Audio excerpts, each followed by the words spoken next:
பீகார் தேர்தல் வாக்குகள் எண்ணிக்கையில் ராஷ்டிரிய ஜனதா தள கட்சியின் தலைவர் தேஜஸ்வி யாதவ் குறைந்த வாக்குகள் வித்தியாசத்தில் முன்னிலையில் உள்ளார்.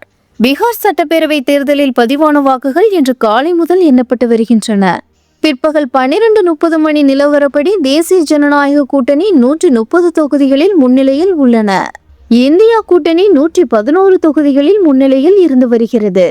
இந்நிலையில் பீகார் தேர்தலில் ராஷ்டிரிய ஜனதா தளத்தின் தலைவரும் இந்தியா கூட்டணியின் முதல்வர் வேட்பாளருமான தேஜஸ்வி யாதவ் தனது குடும்பத்தின் கோட்டையான வைஷாலி மாவட்டத்தில் உள்ள ரகோபர் தொகுதியில் போட்டியிட்டார்.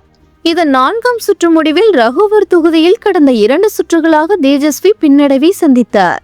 4ஆம் சுற்று முடிவில் பாஜக வேட்பாளர் சதீஷ்குமாரை விட தேஜஸ்வி யாதவ் 3000 வாக்குகள் பின்தங்கியிருந்தார்.